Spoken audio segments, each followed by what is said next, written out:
Thank you for that, Evelyn. Let's try and just get my comms set up here. Thank you, everyone, for joining. I think you're going to really enjoy this. I know that they just spoke about a lot of career initiatives. I think this is a good kickoff to that. This should give everybody a real good perspective of where you kind of fit in your own mind, but also what makes sense for what you want to do going forward that fits into a lot of what was just talked about. I am going to be on camera for only part of this, only because I am going to be showing some live information and do some demonstration, as I always do. And during testing, we found that the camera interferes with that greatly. So I'll probably shut it off when we get to the demonstration part. But let's go ahead and get started. So a little bit about me. I'm part of several organizations. One, of course, is InfraGard. I also publish in several uh, internet, not really internet-based, but I would just say digital-based publications nowadays. I think nothing is really in paper anymore, is it? But anyway, Pentest Magazine is one of my go-to. I have a new article I'm writing for them right now.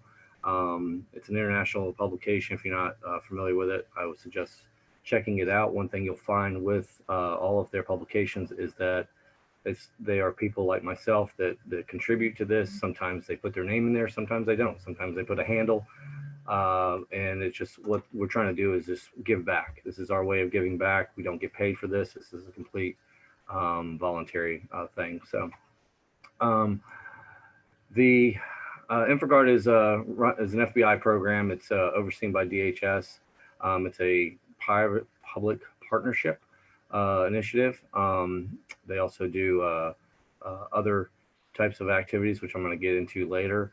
And they have another program called Patriot Circle. So this is another method of just getting information that you wouldn't normally get. Like, for instance, I'll give you the SolarWinds thing that just happened. I got information about it weeks prior, but it was classified in a way that I was not able to uh, share it with anybody. But when it finally came out, it was interesting to see what the media said versus what this intel actually provided. But it helped us in our organization to make a determination of what actions we needed to take, um, in addition to what was being said publicly. So it does help. So I'm going to do something that I haven't really ever done before. And I'm going to tell my story. And I think that I'm going to hit on several of these areas here that during the course of the story. And it's going to be I'm going to make it short. So a lot of what I get is, how did you get started? How long have you been doing this, and that sort of thing. And the way it works in our industry for the longest time, it's always been kind of like a fight club. You don't talk about fight club, right? But what we found is that we need to, because we have a lot of folks that are interested in. There's one of two things either occurring. They're either having situations where they're not getting the right information, or they're going down a path that could get them in legal trouble. So we're trying to speak up a little bit more. So I have always tinkered. I've always taken stuff apart and seen how it works. My parents stopped buying me, radios and such because I always destroyed them as far as they were concerned. But I wanted to see how things worked, and so when computers were starting to come about, I was told specifically, do not take apart the computer. This thing's very expensive. We're not going to buy you another one. And so I took apart my gaming console, my Atari, instead, just to see if there was any similarities, and there weren't. But the idea was, I had that curiosity, right? And so when the internet came about, one of the things that we realized was there wasn't a lot of ways to connect to the internet at the time. And so we found that the schools were being given access to the internet And so I figured out a way to convince one of the principals at my school to connect to the internet to show him how to access certain other information. Now, how did I get access to that information? Well, I have friends that had access, and I was exposed to that. And I may not have had it at my house, but I had access to be able to get it. So by convincing the principal to get on the internet and that it would actually benefit him, I inherently got access for myself by doing that. Now, did I just walk up to him and say, hey, Mr. Roundtree, would you like to go and do this? And no, I actually went in and became a assistant in the library, which if anybody knew me in high school would be like, what is wrong with you? And so I became an assistant in the library, and then I actually made my way to the counselor's office, and then they had a computer in there. And then from that computer, I was able to show the assistant principal how to actually connect to the internet. So back then it was a long distance phone call. So we ran up the school's phone bill quite a bit. But in the 7th grade, I actually cracked my first video game. I actually had a game that a buddy of mine wanted a copy of, and I said, well, I don't think you can copy it. He says, well, there's this program that lets you copy it. And what he didn't realize is the program that he gave me was not to copy it, it was actually to lock it down. So what I did was I figured out a way to use that program to actually reverse engineer the locking mechanism to actually create an unlock. And it was done by physically modifying the disk in order to do that. So you actually had to cut into the disk, flip it over, and then it actually wrote to the disk in reverse, which essentially skipped the locking mechanism and allowed me to actually copy the game. So again, just tinkering, just can I do it? Can it be done? I really wasn't thinking about any good or bad of it, just to see if it could be done. Now, did I sell those games? No, I didn't sell them. I gave them away, but I could have sold them, and then that's the line, right? And keep that in mind as we go through this. So, thinking about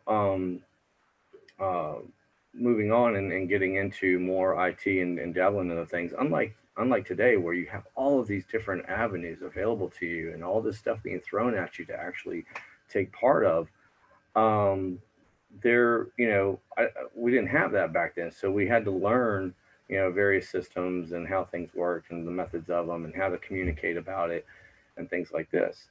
And so taking all of that knowledge that we got back then and applying it to as things progress, as technology progressed, understanding languages, understanding the systems, and then how to adapt, how to get through and take what you've learned and adapt to the new methods. And one of the things that I'll point out through here is that everybody thinks that there are so many different new methods of attack and new methods of infiltration. I'm here to tell you, a lot of stuff that's being done today has been done a long time. Then is still now. And so the social engineering things that people talk about with these emails, these business email compromises, where they convince people to do something, that's been around forever, and so it's a con game, and it's just you're just using today's technologies to perform something that took a lot longer to do back in the early days in 90s and the 80s and 90s. So that's pretty much in a nutshell. So I'm now, is this all I did? Actually, it wasn't. This is the last ad I did for a shoe company that I rode for. I went pro skateboarding when I was 13. So I actually had a lot of other things going on, but I always had a computer with me. And I got made fun of for it. You're going to come ride. But if you knew me through school, this is how you knew me. You didn't know me as a computer guy. You would see me in the counselor's office and think that I got in trouble versus, I'm in there, playing a game, convincing folks to give me access to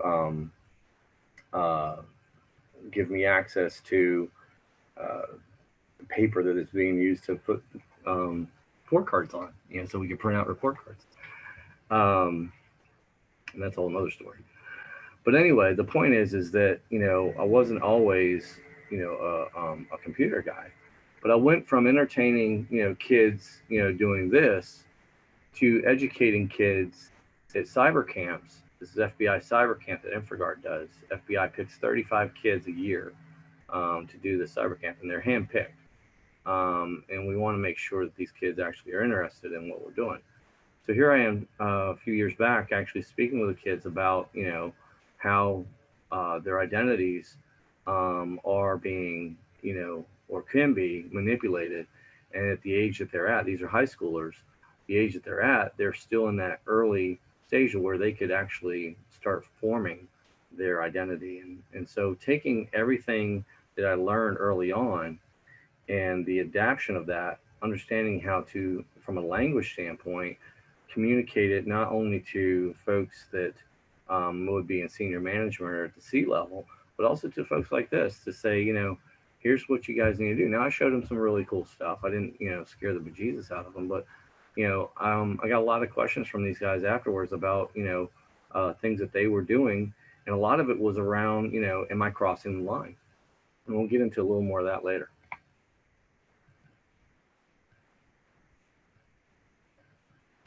So one of the things that people, always ask me is, how do I go about learning? What's the best way to learn? Well, everybody learns different, right? And so a lot of people just read about it. Well, I'm not going to not read about it, but I'm here to tell you that you got to do it. You got to absolutely do it. You got to tinker. You got to see if there's something that that can be done. Oh, a lot of chance here.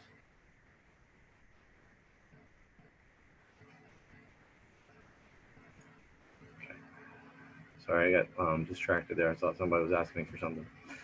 So anyway, there's nothing wrong with reading about it. There's all these books on how to get involved with cyber and all this other business, right? But you got to think about the fundamentals. What do you have to be familiar with? Well, you have to have basic computer understanding. You don't need to be, a repair guy. You don't need to be a network engineer. You don't need to be, any of these people. You just got to think about the implications of what you're doing, because I can tell you that there are folks in this industry that you would think that they would know more IT than they do because they're in IT, but they're not. They're business analysts or they're developers or things like this. And so they're good at their trade. That's all they do. And that's where they stop. But when you get into security, you have to have a basic understanding of what these are. Now, does that mean that everybody needs to have a technical background to get in this field? Absolutely not. You don't need to. It helps. It helps greatly, especially if you want to advance. As we'll go into some of the advancements here in a moment. But if I have a friend of mine that's in Atlanta, that's at Georgia Tech, that's a researcher, and they barely know how to use a coffee machine, but they're a brilliant mathematician, right? And so he applies what he knows to crypto and things like that for security. So one other point that I didn't mention in my story that I will is that in 2000 I was actually recruited by the Bureau, and I worked for the Bureau for 15 years. And one of the things that I got to do is I got to sit down with a lot of different agents and go through some different programs. And what I found was, and I waited to get to this slide because what I found was, even in law enforcement, um, they really didn't have that basic understanding of security. I had folks from counterterrorism groups and folks from narcotics and all these other groups that were trying to basically wrap their heads around some of the activity that was happening in the cyber world and equating it to what they actually do, right? And the problem is that it didn't really work for them, right? So they didn't understand that, for organized crime folks that we talked to, that back then there really wasn't any monetary gain. People were just doing it because they wanted to see who could do it first, right? And so it's not like today where you have all of this extortion activity going on. It was more along the lines of reputational based activity. And so they really couldn't take what they knew and apply it. Now we have better luck with the organized crime folks to get a better handle on an approach to go after some of the groups that we were targeting. But at the same time, it was a huge learning curve for our law enforcement in getting into cyber. And you would think, 2000, God, they should be, really up to speed on that. I'm here to tell you, they were not. And I had the opportunity to spend many good years training a lot of these folks on how to think like a bad guy in the cyber world. So let's say you got some of the basics down. Where do you go? Where do you start? I mean, there's all of these different areas that you could actually, get involved in, right? There's of course cloud. Everybody's doing cloud. You could get into development. You could be, you could be a coder, or you could just develop, technologies. There's mobile, and mobile is also kind of including, think smart home, right? I did a demonstration not too long back where I was able to show how a smart home was actually telling more about the house than I think the owners really wanted them to know. So when they had their environment set up, they had everything from solar panels to smart water heater. I mean, they had it all, and the company that set it up for them did it in a way that their entire house was broadcasting to the internet. I mean, it just there was really no other way to put it. And so that was kind of your cross between mobile and wireless, right? So understanding, some of these, you always hear the, you know, um, expert of many kind of situation, right? You will just want to be in research, and you just want to be able to, you're very analytical, and you want to be able to track things down and research it. Are you an engineer by trade, right? You just want to help design things, and do that integration, and that's a big deal in security because a lot of times, we need that integration, but we don't think about the security implications of that. So applying that to there is also a big deal.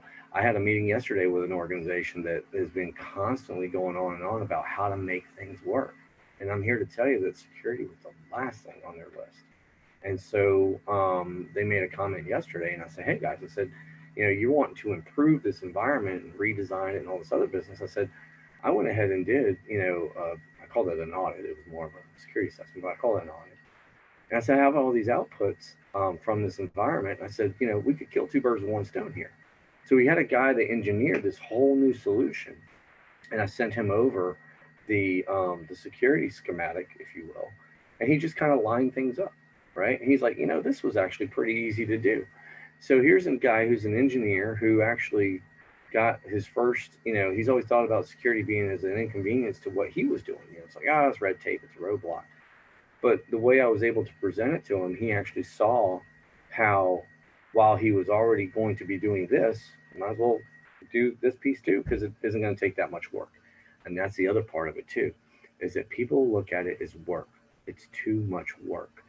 And this industry is not about work. It's not about a job. It's about understanding and enjoying what you're actually doing, enjoying the chase, right? Enjoying the fight, enjoying the design and the creation and the building of something, right? You're being involved with that. That's not to say that some of the other areas of IT are not that way, and or even business in that sense.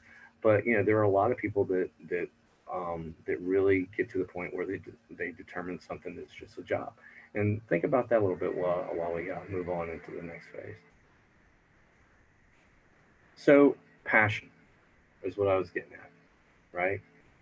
You got to have passion for this. You got to have passion for the role that you're in. You have to, the kids that we were teaching and the cyber camp, they were determined. They filled out the questionnaire. We had to make sure that, their parents weren't living vicariously through them. The passion, we were looking for that passion in the description that they were putting, and why they wanted to be part of the cyber camp, why they wanted to, pursue cybersecurity and get involved with it. And the same thing holds true with getting into the industry, or whether you're currently in it. If you're stuck in a job right now where you're just staring at logs all day long and you want to do more with it, well, what interests you? Go back to that one slide that I have where, where do you go? Are you interested in mobile? Are you interested in wireless? Are you interested in development? one of the guys that I mentored told me, he used to work for me too, and he says, I want to do pen testing all day. I don't really want to do this. And I said, well, we do pen testing here, but we don't do it all the time. He says, well, what area of pen testing should I focus on? I said, well, you're a hell of a developer. I mean, you're right out of college, but you can code. I said, focus on PowerShell. And I'm not going to say what his name is, but I can tell you that he has written some pretty powerful PowerShell exploits and checks and balances for a very prestigious firm that works for three letters. And he's very young. He's very talented and very young. And so that was my advice to him. I mean, I could have talked him into staying with me and working with it, but he had a passion for going into development and going along the lines of more along the lines of exploitation, but not in the negative sense. So, what would he be considered? Well, he was an analyst, right? And everybody thinks, well, if I'm just an analyst, I'm some low-level tech guy. Actually, you're not. There's a lot of folks, a lot of CIA guys I worked with, and some of the NSA guys I worked with. They're all analysts, but there were different tiers of analysts, right? And you're analyzing different things. Researchers are also referred to as analysts, right? And some of these guys will tell you, they'll say, I'm an analyst because miracle worker is not an official job title. These guys would come up with all sorts of different scenarios of things, and that passion that they had for what they did, made them really good at that, right? And and then of course you got the really advanced folks. You got your red teamers, right? The guys that were analysts and just got really good at development or exploitation or just tinkering around and figuring stuff out on a level that others couldn't, and they moved into a more advanced area. Now, a lot of people would say that most of the analysts get to have a life because red teamers basically eat, sleep, and drink cyber, right? So, but I can tell you, I know some analysts that are just as dedicated and just as busy, and some of them, kind of trottle the line. They're more, they have more of an analytical background. They assist with some red teaming, but they don't really do a whole hell of a lot, with one or the other. So, I always get asked, well, what are you doing at Krispy Kreme? Why aren't you in consulting and things like that? I did that. I've gotten to a point where I'm comfortable. I have friends. The CIO is a friend of mine that I have friends that work at Krispy Kreme, and I worked for our government for 15 years, so I got to see that firsthand. And I'm like, I'm done.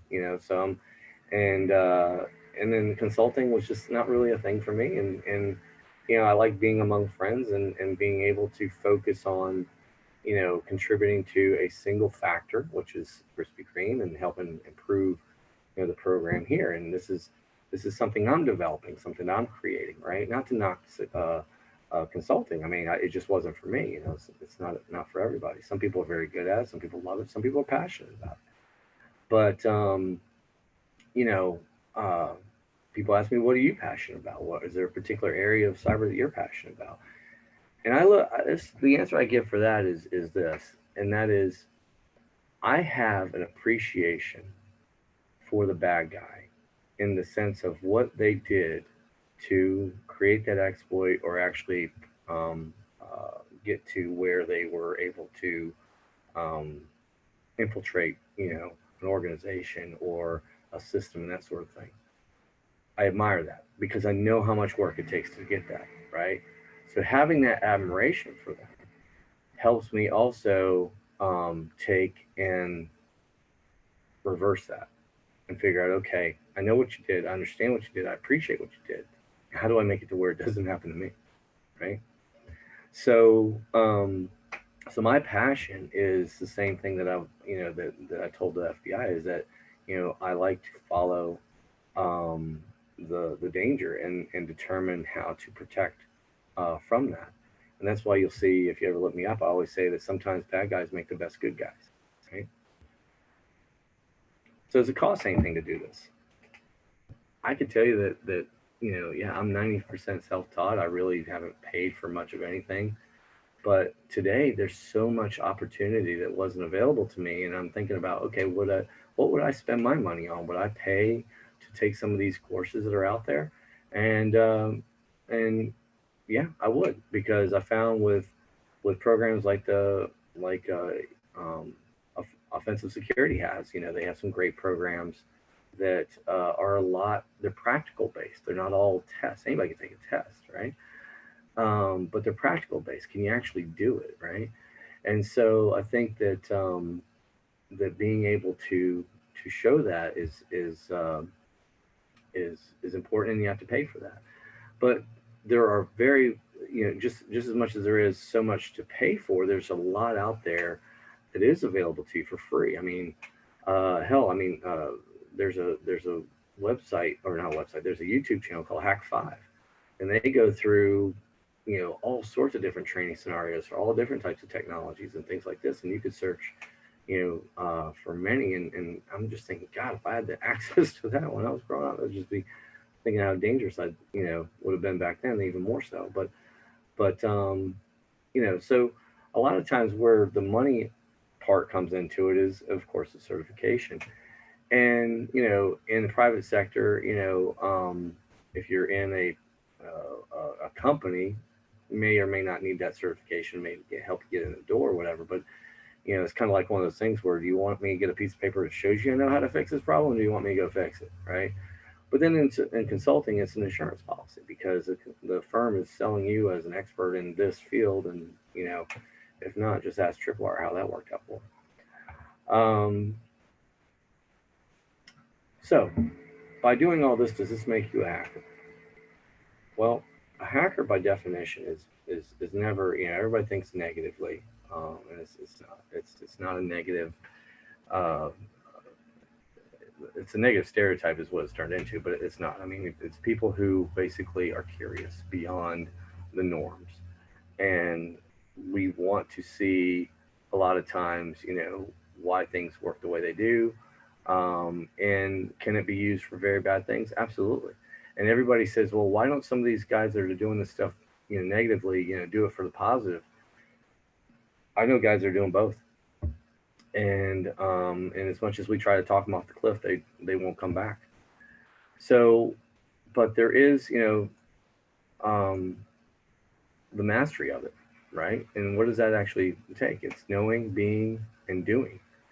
A lot of people get into this area, and they know quite a bit, and they don't really live it, and they don't really do it. So when they do, they may the being and doing may be in the office, and that's as far as it goes, right?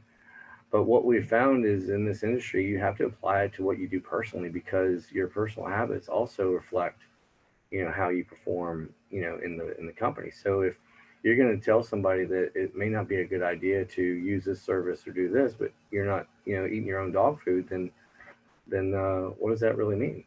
But then on the hacking side, I mean, there's another even more uh, prominent way. You have to learn the rules.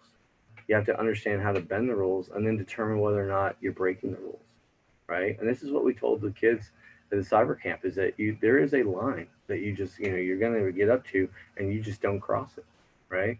And back in the day, we used to call it the state line, because, as soon as you cross it, the feds will get you. But, you have to understand what the rules are. And the rules apply in two forms. The rules apply in the public sense, and the rules apply in the scene. And so in the scene, there are certain things that you do and certain things that you do not do. And so the rules can change very quickly, and they can actually be used against you in a lot of cases. So what does that really mean? Well, it goes back to the hats, right? You have your white hat hacker that basically is somebody who is very proficient in doing all these things, but understands what the boundaries are, and really doesn't, go anywhere near the line a lot of times, right? But then you have your gray hat that basically has the same fundamental understanding as the as the white hat, but their moral compass doesn't point true north, right? So this gray hat person would basically, kind of straddle the line a little bit, may cross it just occasionally, just to see, what is there, but may not exploit it, right? So there's no exploitation. There may be no, true data exfil or anything like this. But then, of course, you got your black hat, the guys who just don't give a crap.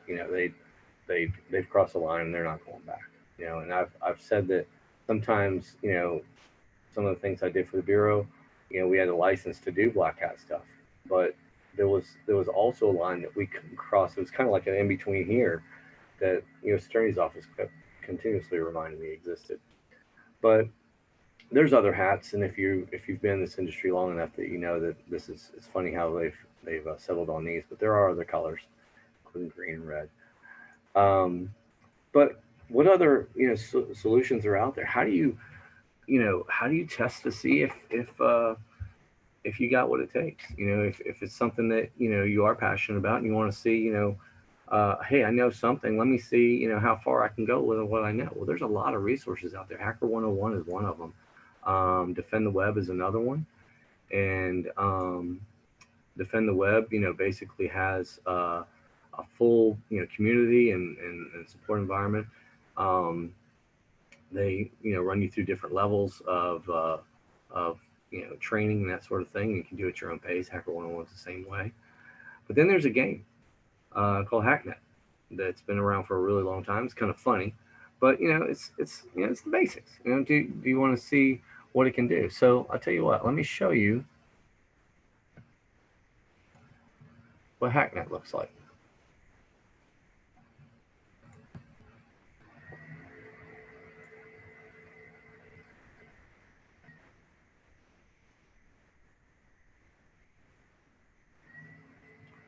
So basically, you go in here and you create a new ID, right? And you do a password. You have to remember this password.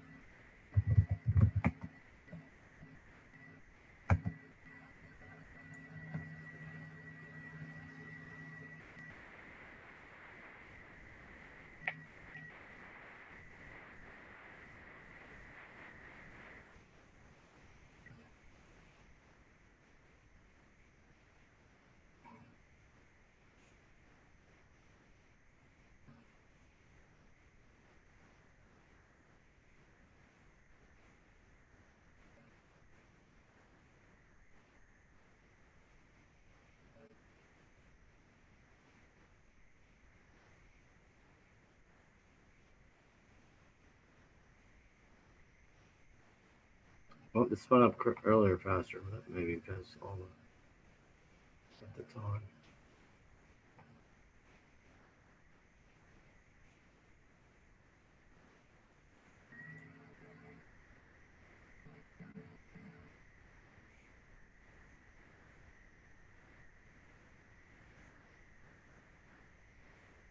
Interesting. It's not showing it. Well, that's a bummer.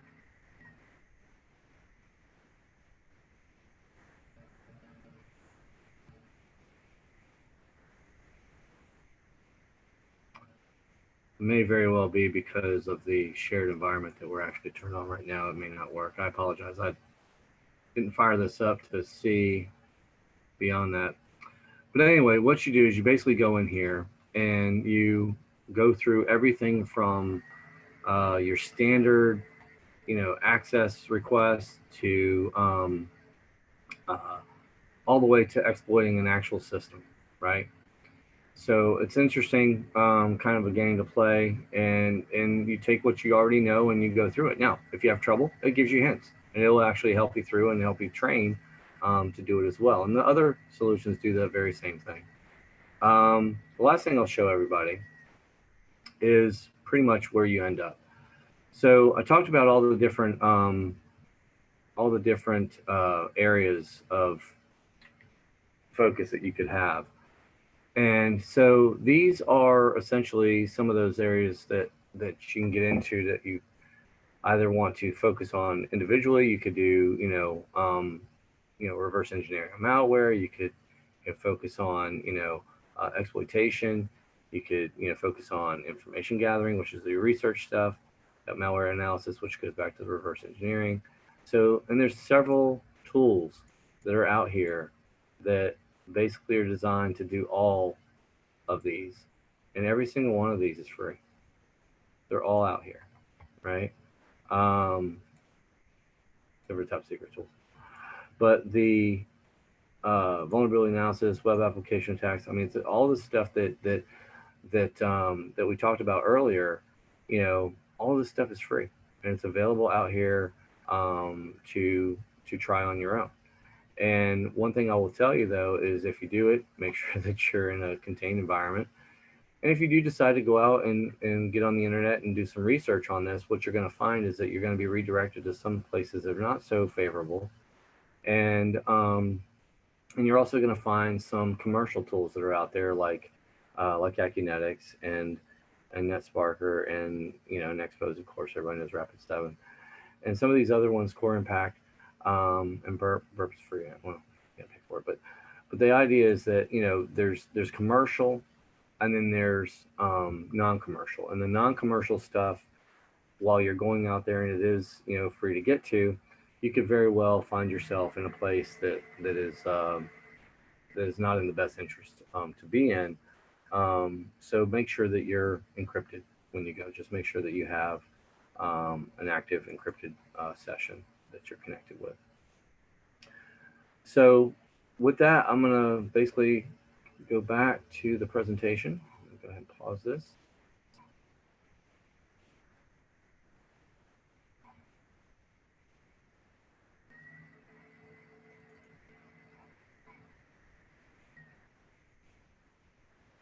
So where do you go from here? And my final cyber thought this time around is going to be around situational awareness.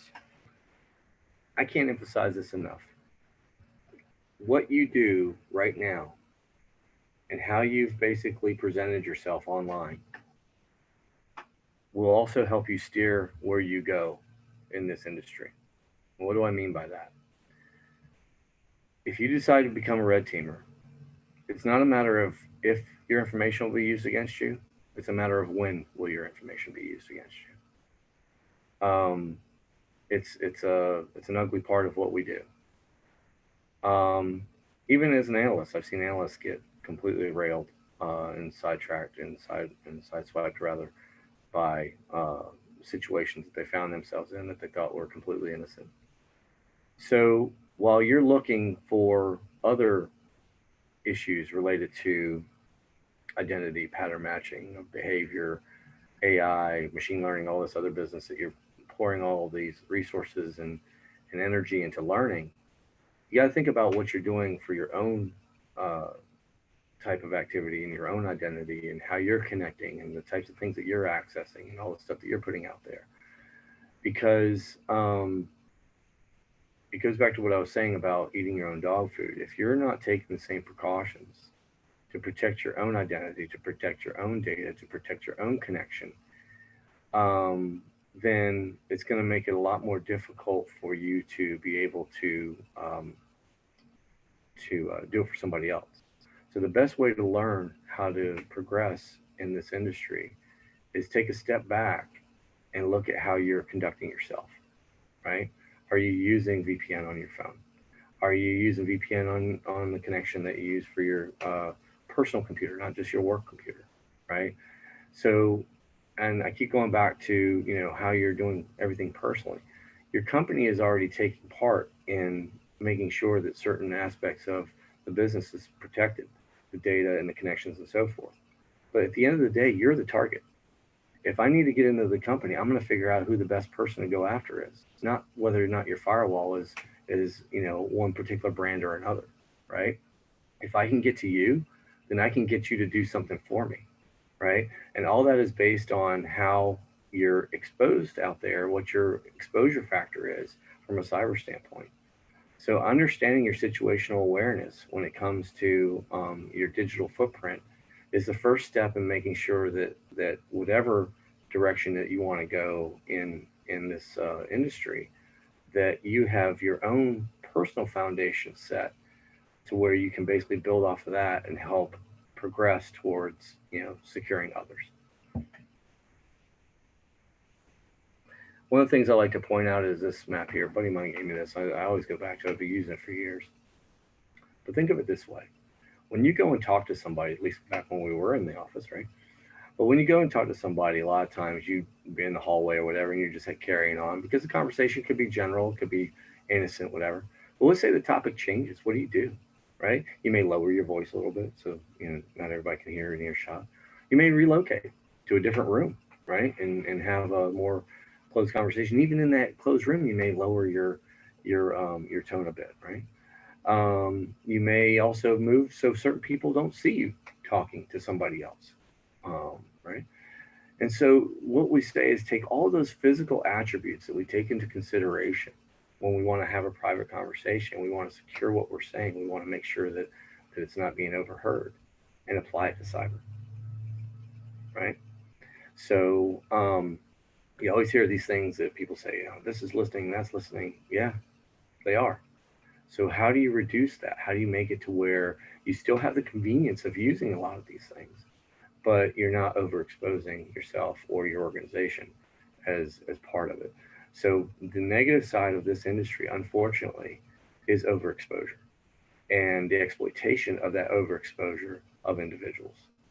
And we went through this exercise with some kids at one of the cyber camps one year, and we had them actually go out and do a search on some of the volunteers to see how much information they could find on them just by doing simple searches, not using services like been verified or anything like this, just basically doing a search on the search engine just to see how much they can find. And it was just absolutely amazing how much information they gave about these volunteers that was actually accurate. They call it out, and the person would basically say whether or not it was accurate or not. So with that, I'll open it up to questions, Ev.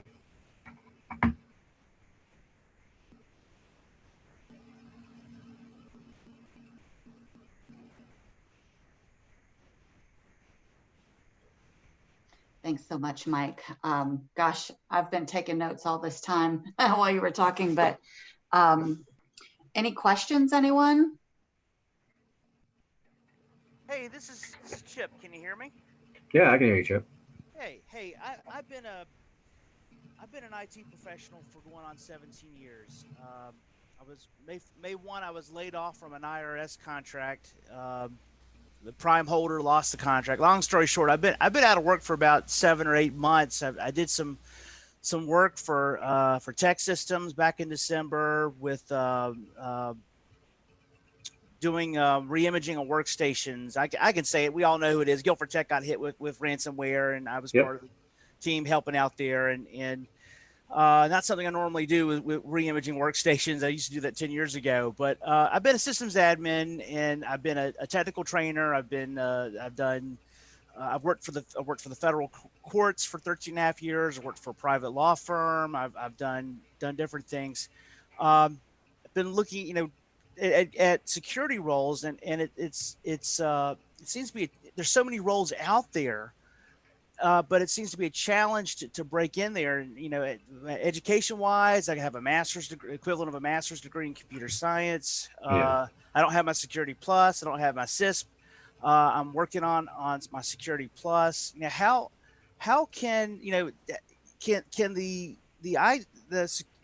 specifically the ITIS security industry take someone who's been a systems admin for a long time, is in IT, but has not worked as an analyst or in a specific role with information security. How can you mentioned a lot of examples of people who didn't even have an IT background and gotten into some of these roles, I guess more into the policy roles. How could someone like me in this time right now where we all seem to be in, trying to break back into or redefine where we want to be, how could someone in my example, how can I make that happen? How can I get into even an entry level role? I'd be willing to take a pay cut just to get into it.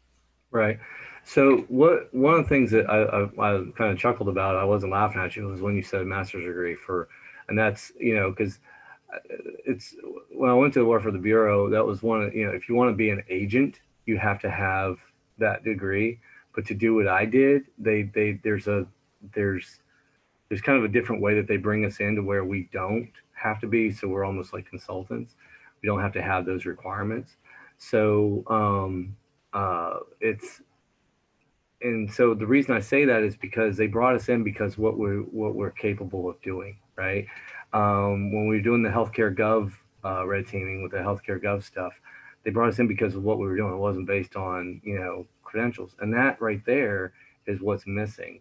The other part is recruiters, and this is no fault of theirs, but our industry is so very difficult still today to nail down to specific types of classifications. So a lot of times what happens is they'll take a sysadmin role and they'll equate it to an analytical analyst role that's not the same thing, but actually in a roundabout sort of way it is. So if you think about what you were doing when you were setting up those systems and you were building those environments, right? You had identity management, you had the identity access management that you had to deal with, right? You had to deal with event log troubleshooting and different things like this, right? So what I would do is I would actually go back and refine your resume to reflect more of the security type activities that you did with it as a sysadmin, because what people forget is network engineers and system administrators historically have always had to do both, right? You've always had to be the person to deal with a security issue on a system. And back then it could have been just something as simple as somebody deleting something, right? Or getting access to something that they shouldn't have had access to, or somebody accidentally, changing the permissions to everybody, kind of thing. They took a folder that wasn't public and now it is, or they locked it down to just them and one other person because they had access to. So, all of these things that you were doing as sysadmin were, security related, right? So all they've done today is they've taken identity access management, which is basically a role of a sysadmin anyway, and they've compartmentalized it and called it a separate role, right? So I have a friend of mine right now. I'm actually going to hire him over at Krispy Kreme. That's at Wells, and all he's doing is identity access management, but he does so much more because he used to work for me at another company. So it's so that's what I would do is I would actually kind of refine your resume a little bit to reflect what you have done. I mean, re-imaging those machines, I can tell you right now, I'm involved with at least 3 cases of ransomware, just from a an advisory standpoint, more or less, because of some of the insider threat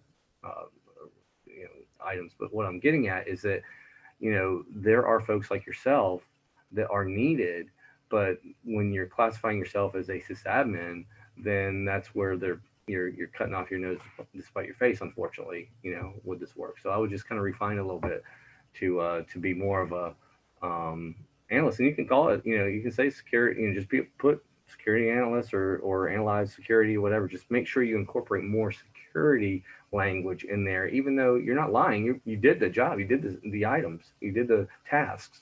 You just have to reword it. Mike, thanks. And I've got, I've done things like roll out VPN in an organization that didn't even have it, and put in a know before IT for a IT security awareness solution for trained users. I've got that on my resume, but I've never put in security analyst in terms of my objective or professional overview or summary and the top of my resume. So maybe if you say you analyze logs, or you analyze access, or you manage access, or things like this, those are some of the key things that they look for. So you don't necessarily have to call yourself a security analyst. You just have to basically describe that what you were doing was was that. And what you could do is go look up a job description for security analysts, and what you're gonna sit back and go, whoa, I was doing that. That's what I was doing. But then when you look at your resume, it's not going to be worded the same. And so I think that that's kind of what you're dealing with right now is they're triggering on certain things that just, you're going, I've done that. Why aren't you looking at me for this? And so. And one follow up to that, Mike, thank you. I worked for the IRS, and I had to get not a secret clearance, but I had to get a public trust or public trust clearance, yeah. MBI. And I did that. Actually, I according to some recruiters, I'm still active. It's been 8 months since since my last tour of duty, but do the roles out there, because I've worked primarily in government. I like working in government, and are there, are there going to be more security roles out there that will be public trust, or is it all going to be secret? And it's the hardest thing to get. Either you've been in the military, or a firm's going to pay for your investigation to get a secret clearance, and that's very hard to ever find anybody to do that. Well, what I found is with state and local, if they hire and you already have it, as you well know, that's half the battle, right? Because part of that background's already done. Now they're going to do another one, but it's you're halfway there, right? So I think that with state and local government, you would have a better chance than you would with federal. So, Mike, thank you. You're welcome. Hey, I want to piggyback off of Chip's question. First of all, Mike, thank you so much for that explanation. I get that question all the time, and I myself came out of a systems administration, network engineer, service desk type of roles for a long time, and kind of had the situation where a security role found me, and I ended up falling in love with it. And I found that sometimes there's a change of the verbiage of the stuff that I used to do because I'm now focused on fortifying rather than installing or implementing something, and security is one of the objectives. This is going to sound a little bit of a wonky question, but one of the things that I found, at least for me personally, when I'm speaking to other information security professionals, or really even IT professionals, there's this shared, I've heard it called imposter complex, where, if I talk to somebody else and I say, hey, I'm barely understanding this thing that I'm now having to advise on, or this thing that I'm now having to put in place. I barely understand that. And I find when I talk to peers, they have that same feeling. I wanted to ask, is that something that's pretty much across the board?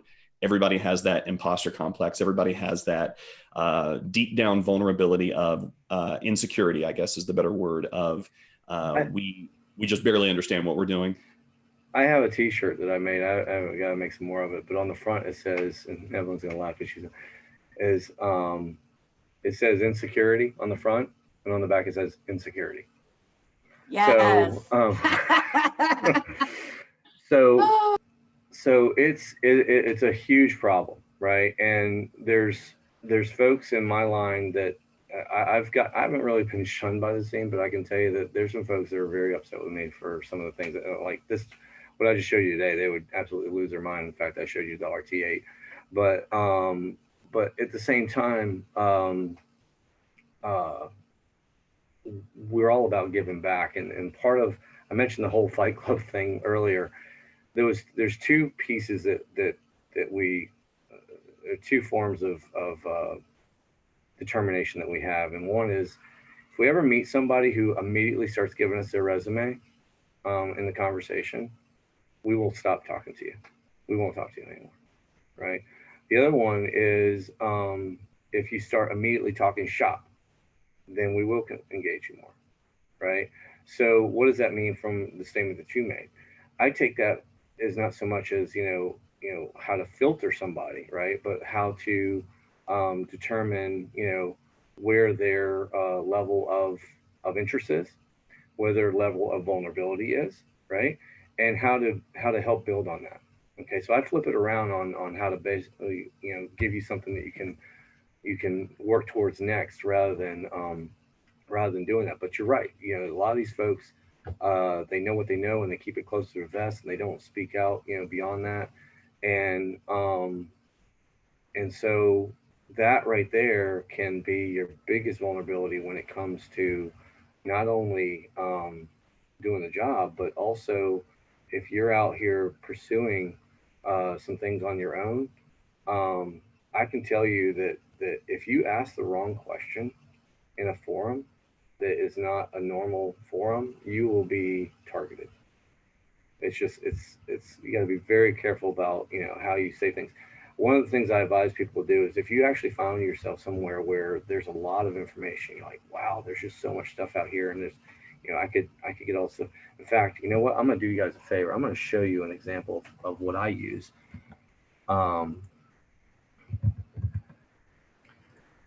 So there's a group out here that I'm a part of. And I can tell you to this day, I absolutely do not say a word in here. And it isn't because I don't speak Russian. It's because, Jesus, 2000, but, you got arrested. So anyway, the point is that it's informational for me, right? If I say something out here, this is a Russian channel. So if I actually go, hey, I'm going to go in Google Translator and type something and have Google translate to Russian, these guys know you just did that, because there's dialect, there's slang, right? That you're not going to get in a translator. Okay, so that would get me kicked out of there quicker than I can blink. And I like being in there because when something happens, like what SolarWinds did, and they were like, oh, Russia did this. Well, let's see what the Russian hackers are saying, right? And I'm not going to tell you what they were saying, but the point is that, I found myself with access to a group that I can watch and I can use it as a frame of reference. So as you're pursuing through this stuff and you're actually trying to expand your own knowledge, right? And you don't want to have these conversations with people, that's fine. Then if you stumble upon something, always make sure you're encrypted, as I say, but never say anything. Just watch and record it. Right? I can dump that out and translate it and read it later. So, and then of course, there's lots of resources that we share with folks that are not in the public eye. Do you have to go to the dark net and dark web to do this? No. But if you find yourself there, just make sure that you are very humble. It's almost like just be very humble and try not to say anything if you can help it. So because a lot of those areas are invite only. And if you find yourself there by invite, then you have a way in to ask those questions. But what I'm getting at, to your question, is that there are ways to expand your own knowledge without, if somebody says something and go and follow up on it on your own, there's a lot more ways to do that than there used to be. And I encourage people to do that. And I will be happy. You guys, I'll go ahead and tell you right now, I'm not going to post anything here. But if you want to reach out to me, the best way to get me out, because I'm nowhere. You probably, if anybody shows me, you realize I'm nowhere. But you can get a hold of me on LinkedIn, and I'll be happy. I have a starter kit resource that I started putting together for this presentation. It's almost done, and what it is, it's basically for anybody who's already in the game and anybody who's looking to get into the game. It works for everybody. But I have a series of resources in there that are safe, air finger quotes. But it's a great way to basically get an idea of what you want to do next. Okay. Thank you so much, Mike. Yep. I don't know how much longer we have you for, Mike. Yeah, I got 1:30, so yeah. 1:30. Okay. Any other questions for Mike? Elijah, his last name is Muscatell. I can send that to you. What are the qualifications to be a part of InfraGard? Basically, DHS does an 8-month background on you. I say 8 months because it's how long it takes them to get it back to you. Sometimes it's less. If you have I will tell you, if you have anything criminal in your background that you've been actually convicted for, you will not be part of InfraGard. Other than that, you don't need any other qualifications.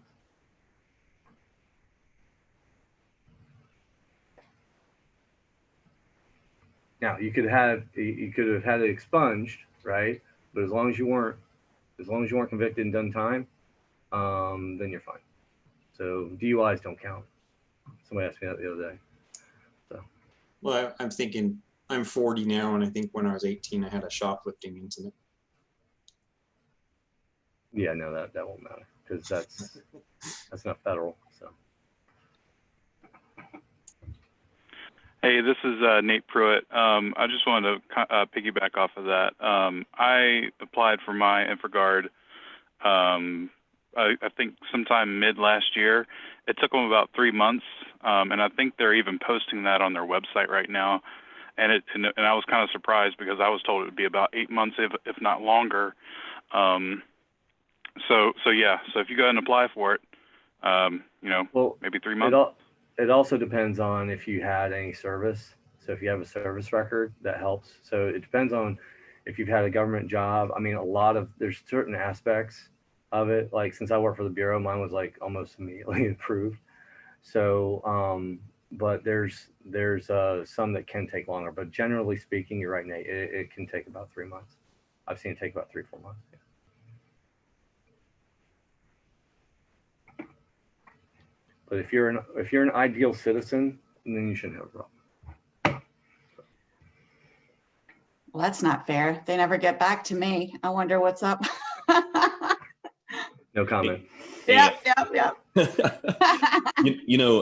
I held a public trust clearance, and I think it took the better part of 12 months to get my InfraGard approval back, and it just totally ticked me off that Nate got his approved so quickly. But I think they're moving a lot faster now. Well, they are. It's a lot more. It's come a long way since we've joined. I mean, Yeah. So. Yeah, and I'll say I'm just Joe Blow, man. I have no service record or anything, but I mean also no driving record, or not driving record, but no criminal record or federal record or anything like that either. I'm just a guy. Yeah, we won't go there. That lady got her hubcap back. That's all I'm gonna say. Yeah. Yep. All right. Anyone else? Going once? Yeah, I have a quick question in regards to certifications. Why is the CISSP such in higher demand than the CASP? Why does that carry so much more weight than the CASP does? So I'm going to say something that a lot of people are probably going to get mad at me for. All right. Anything CI whatever, they're all based on theory. Right. Every single one of them. And they even tell you when you go to take the test that if you apply anything, like if they say what color is exit sign, right? And you're like, well, it's green. Well, today, right? In some places it's green, but it's red is the answer, right? So you'll get it wrong. And so, our world doesn't exist in theory. Our world exists in reality, unfortunately, right?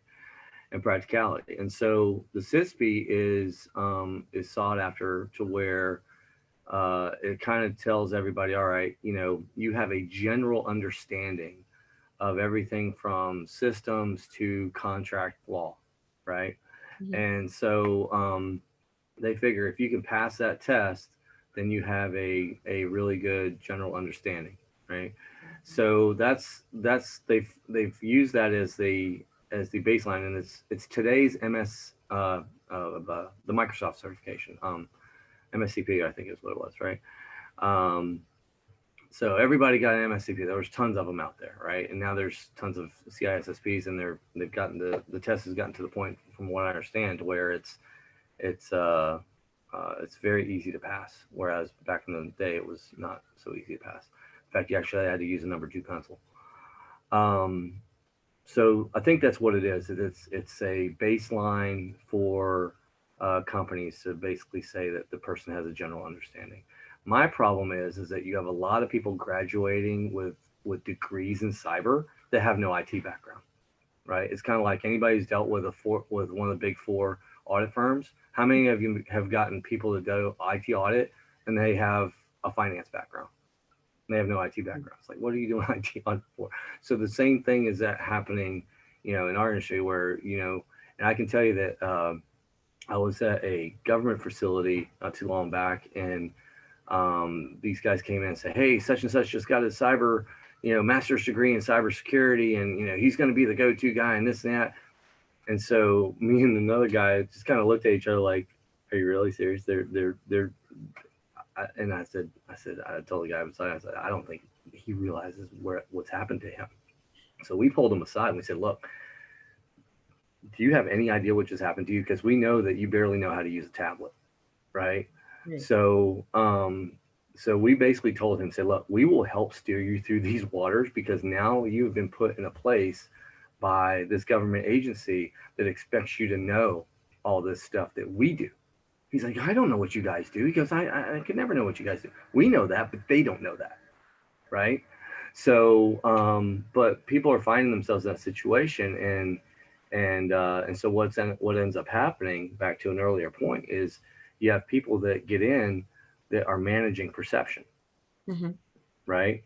And so I've come across people that in 10 minutes, I could tell you that they have no idea what they're talking about. But the powers that be at their company, they've convinced them that they have. And so they've been managing that perception for the longest time. And so my point, I'm circling back to the CISSP, as they go CISSP and they don't do anything else because they got in with the CISP and they basically are managing the perception from there. And that's just dangerous to our industry because people get hacked as a result of it. Okay, thank you. Hey, Mike, Elijah Smith speaking. I don't know if you can hear me or not. Yeah, I can hear you fine. Cool. Yeah, so I'm actually a recent graduate in CS from Appalachian State this past year. And, you know, when I was studying there, I kind of found myself going down the route of development and instead of cybersecurity and security infosec as a whole. And, you know, that's kind of the main reason why I wanted to study CS. And so I'm kind of in a position now where I have found, you know, a love for development and software engineering and, you know, things of that nature. But I'm also trying to get back and dabble around with more cybersecurity. And I didn't know, obviously, as a young guy before I went to college, the main reason why I went into CS was because, you know, I was dabbling around with, you know, writing my own, you know, keyloggers and things like that. And you know, I'm trying to get back to where you know, that first love kind of thing, you know, where Right. you know, I just want to, you know, spark that flame again in cybersecurity and, you know, hopefully, you know, come out with a career in the future. I know right now, I think what I want to do is dabble with, you know, development, like I said, for just a little bit. I just landed my first position kind of along those lines.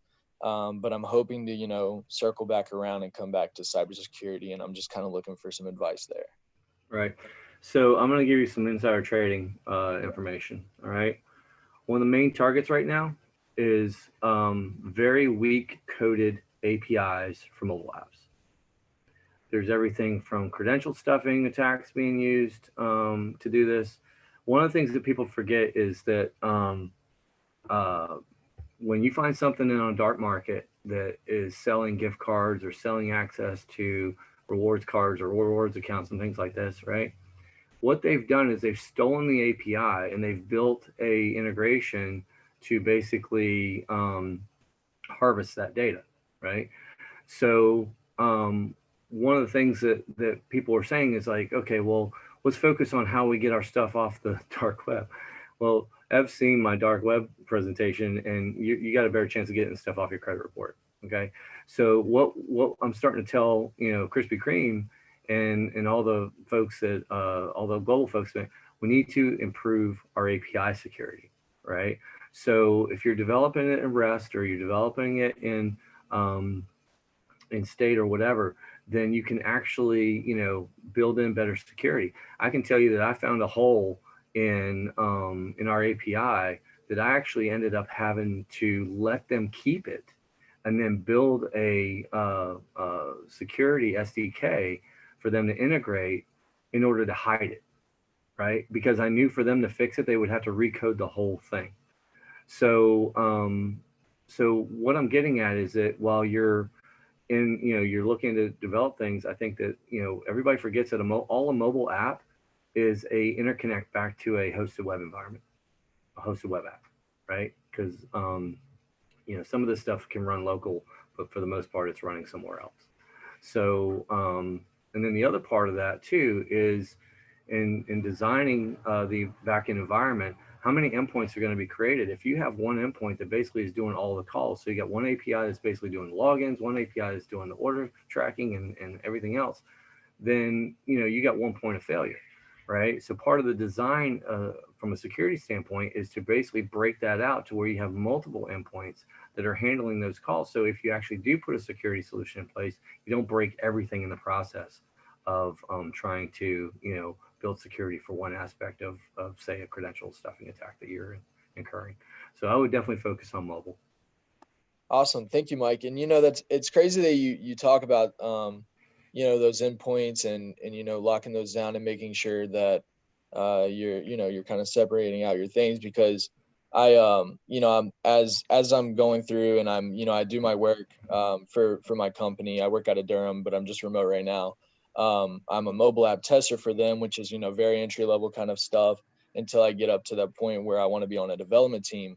But I'm also kind of doing my own, mobile app development with the backend server running and writing my own APIs for this app and things of that nature. And, like those things you're saying, I kind of already find myself doing. And so it's pretty interesting to, I think I think that I actually have those ideas and ideals already set in place. And so you kind of picking those things out of kind of talking about what you were just saying, kind of just brings the light of how much I still have that security mindset of making sure that. Take a screenshot of this right now. Okay. 1 sec. And then go grab those tools, because that'll help you with a lot of what you're actually doing. Okay. So this is the mobile security tool set. So this is a red team security mobile security tool set that's here. Now there's some other stuff in here for stress testing and stuff like that. You don't have to worry about that, but this is the baseline. Okay. Awesome. Thank you. It? Is this a Ubuntu machine you're running? It's kind of custom. This is yeah. So good deal. Yeah. Awesome, man. Thank you so much. You're welcome. All right. Well, I think we're at 1:20. I got to get ready for my other meeting, but I appreciate you guys. Why this machine won't pause. There's nothing else. Just if there's anybody's got anything else, just reach out to me directly. I have to say thank you again for having me. And thank you so much, Mike. We really appreciate it. And if anybody's looking for you, I can help them get in touch with you as well. Okay. All right. Everyone have a great day. Take care. Thank you so much. Bye-bye, guys. Thanks, guys. Thank you.